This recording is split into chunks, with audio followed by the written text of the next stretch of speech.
نماز بھی پڑھتے تھے، مسجدیں بھی آباد تھیں، زکوٰۃ بھی دی اور لی جاتی تھی، حج کو بھی لوگ جاتے تھے، لیکن صدیوں کی غلامی کا نتیجہ یہ نکلا تھا کہ دین اور سیاست کو الگ الگ خانوں کے اندر بانٹ دیا گیا اور بر صغیر میں اس طرح کی تحریکیں چل رہی تھیں کہ انگریز سے آزادی کے لیے خلق خدا سڑکوں پر آنے کو تیار تھے۔ اور یہاں مولانا سید ابو العلا مودودی جنہوں نے 23 برس کی عمر میں مولانا محمد علی جوہر کی دعوت پر دلی کی ایک جامع مسجد میں خطبہ جمعہ سنا، اور جمعے کا خطبہ سننے کے بعد ان کے دل میں یہ تحریک پیدا ہوئی کہ یہ کام مجھے کرنا چاہیے، اس لیے کہ شدی کی تحریک چل رہی تھی، مسلمانوں کا قتل عام کرنے کی تحریک جاری تھی،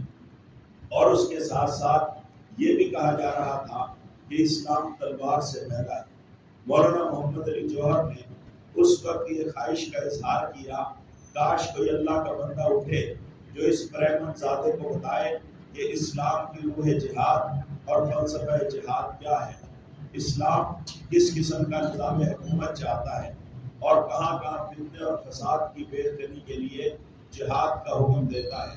پھر جہاد کی اقسام کتنی ہیں، لڑائیوں کی اقسام کتنی ہیں۔ اس موضوع پر سید ابو العلا مودودی جو اس وقت 23 برس کی عمر میں تھے، ان کے دل میں ایک خواہش پیدا ہوئی کہ یہ کام میں کیوں نہ کروں، لہٰذا یہ وہاں سے اٹھے اور جا کر انہوں نے اس موضوع پر مختلف کتابیں جمع کرنا شروع کر دیں۔ پھر ان کا مطالعہ کرنے کے نتیجے میں 27 برس کی عمر میں الجہاد فی الاسلام کے نام سے ایک ایسی لاجواب کتاب تیار کی کہ جو اردو درکنار دنیا کی کسی اور زبان میں بھی موجود نہ تھی۔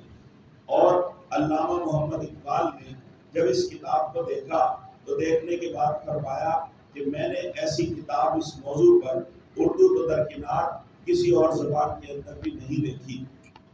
اور جب یہ کتاب لکھی گئی اور اس مطالعے کے دوران مولانا کے دل میں یہ خواہش پیدا ہوئی اور ان کو یہ فرض اپنے سامنے دکھائی دیا کہ ایک تحریک اٹھنی چاہیے جو غلبہ دین کی تحریک ہو، اسلام کو بحیثیت نظام زندگی دنیا کے سامنے پیش کیا جائے اور اس کو دنیا میں نافذ کرنے کے لیے ایک تحریک برپا کی جائے، اور اس کام کے لیے رسالہ ترجمان القرآن کا آغاز کر دیا۔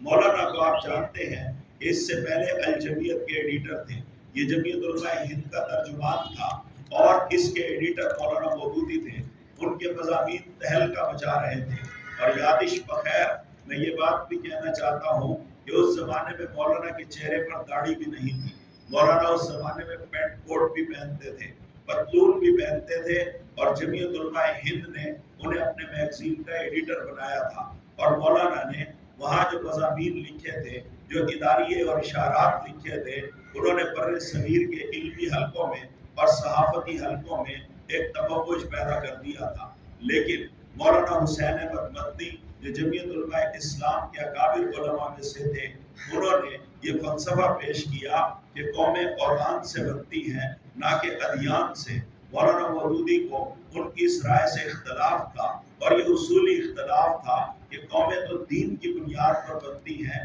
وطن کی بنیاد پر تو قومیں نہیں بنتی۔ حسین احمد مدنی یہ کہتے تھے کہ جو ہندوستان میں رہتا ہے تو ہندوستان ایک قوم ہے، ہندوستان میں بسنے والے سارے لوگ ایک قوم ہیں، وہ ہندو ہو، وہ پارسی ہو، وہ سکھ ہو، وہ شودر ہو، وہ برہمن ہو، وہ مسلمان ہو، یا وہ کوئی بھی مذہب رکھنے والا ہو، جو ہندوستان میں بستا ہے یہ ہندوستانی ہے، اور ہندوستانی ایک قوم ہے، اور یہ مل کر انگریز سے آزادی حاصل کرنے کی جدوجہد کریں گے۔ مولانا مودودی نے اس زمانے میں مسئلہ قومیت اور مسلمان اور موجودہ سیاسی کشمکش یہ دو کتابیں تحریر کی، اور اس میں مسئلہ قومیت کو خوب واضح کر کے رکھ دیا کہ پوری دنیا کے ایک خطے اور ایک کونے میں بسنے والا، چاہے وہ کالا ہے یا گورا، عربی ہے یا عجمی، چھوٹے قد والا ہے یا بڑے قد والا، اس کی رنگت کیسی ہی کیوں نہ ہو، اس کی زبان کیسی ہی کیوں نہ ہو، اگر وہ لا الہ الا اللہ پڑھنے والا ہے تو دنیا کے دوسرے کونے میں بیٹھا ہوا مسلمان وہ اس کو جانتا پہچانتا بھی نہ ہو، اس سے اس کا رابطہ بھی نہ ہو، آپس میں شناسائی بھی نہ ہو، لیکن وہ مسلمان ایک ملت ہیں، اور اپنی ملت کو قیاس اقوام مغرب سے لے کر خاص ہے ترکیب میں قوم رسول ہاشمی، یہ مولانا مودودی نے مسئلہ قومیت کے اندر اس ساری چیز کو اچھی طرح واضح کیا اور اسلام کی بنیاد پر بتایا کہ اسلام کی بنیاد پر قوم بنتی ہے اور یہ ملت کسی بھی رنگ اور نسل سے تعلق رکھتی ہو۔ اور یہ مظاہر ہے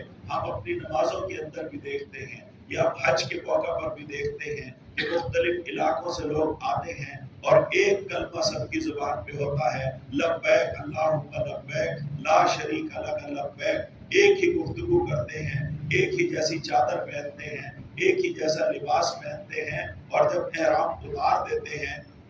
تو پھر اپنے اپنے لباس بھی پہنتے ہیں، اپنے اپنے جھنڈے بھی اٹھاتے ہیں، اپنی اپنی بولی بھی بولتے ہیں، لیکن سارے ایک مرکز محبت پر جمع ہوتے ہیں۔ اس لیے یہ مسئلہ قومیت جب مولانا مودودی نے اس طرح پیش کیا اور مسلمانوں کی زبوحالی اور ان کے اوپر ہونے والا ظلم و ستم اور ان کے دین کے اوپر ہونے والے حملے، ان کا تذکرہ جن دو کتابوں میں کیا، تو مسلم لیگ نے تحریک پاکستان کے دوران ان کتابوں کو بڑے پیمانے پر پھیلایا اور ان کے بڑے بڑے جلسوں میں جہاں قائد اعظم نے خطاب کرنا ہوتا تھا وہاں بینر لگے ہوئے ہوتے تھے کہ مولانا سید ابو الاعلی مودودی کی بصیرت افروز کتابوں کا مطالعہ کر کے تحریک پاکستان کے مقاصد کو بھی سمجھیے، مسئلہ قومیت کی بھی مختلف نوعوں کو اور مختلف زاویوں اور پہلوؤں کو سمجھنے کی کوشش کیجیے۔